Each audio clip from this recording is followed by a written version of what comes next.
The powerful quad quark drives Rev to life. Time and space bend under the fibrillations of the time-rip transfluxers. Your adrenaline and stomach reel with the hyperbolic hyperbole. And finally...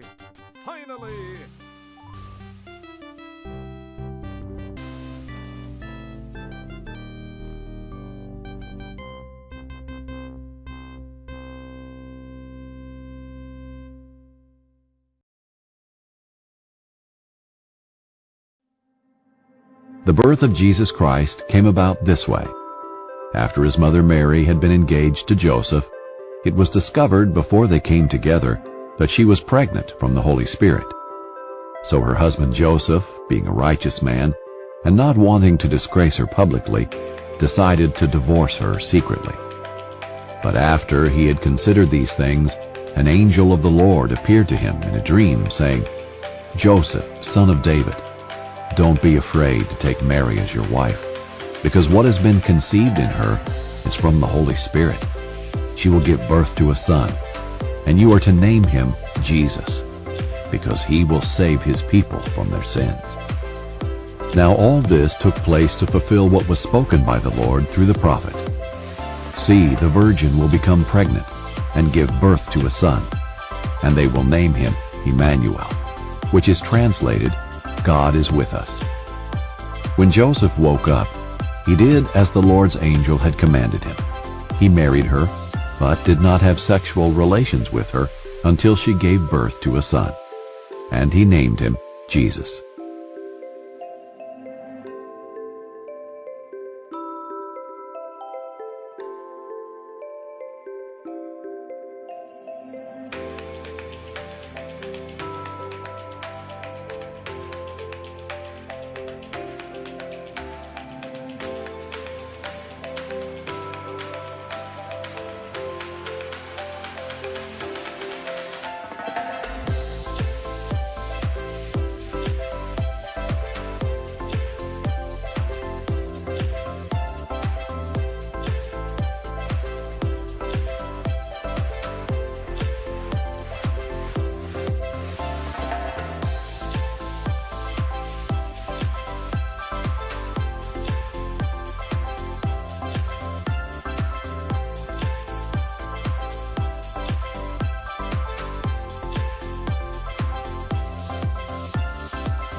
Chapter 2.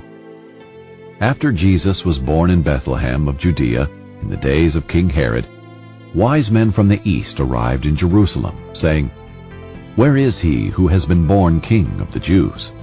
For we saw his star at its rising, and have come to worship him." When King Herod heard this, he was deeply disturbed, and all Jerusalem with him. So he assembled all the chief priests and scribes of the people, and asked them where the Christ would be born. "In Bethlehem of Judea," they told him, "because this is what was written by the prophet. And you, Bethlehem, in the land of Judea, are by no means least among the rulers of Judah, because out of you will come a ruler who will shepherd my people Israel." Then Herod secretly summoned the wise men, and asked them the exact time the star appeared. He sent them to Bethlehem and said, "Go and search carefully for the child. When you find him, report back to me so that I too can go and worship him." After hearing the king, they went on their way. And there it was, the star they had seen at its rising. It led them until it came and stopped above the place where the child was. When they saw the star, they were overwhelmed with joy. Entering the house, they saw the child with Mary, his mother, and falling to their knees, they worshipped him. Then they opened their treasures and presented him with gifts: gold, frankincense, and myrrh. And being warned in a dream not to go back to Herod, they returned to their own country by another route. After they were gone, an angel of the Lord appeared to Joseph in a dream, saying, "Get up, take the child and his mother, flee to Egypt, and stay there until I tell you. For Herod is about to search for the child to kill him." So he got up, took the child and his mother during the night, and escaped to Egypt. He stayed there until Herod's death, so that what was spoken by the Lord through the prophet might be fulfilled: "Out of Egypt I called my son." Then Herod, when he realized that he had been outwitted by the wise men, flew into a rage. He gave orders to massacre all the boys in and around Bethlehem who were 2 years old and under, in keeping with the time he had learned from the wise men. Then what was spoken through Jeremiah the prophet was fulfilled. A voice was heard in Ramah, weeping and great mourning, Rachel weeping for her children, and she refused to be consoled, because they are no more.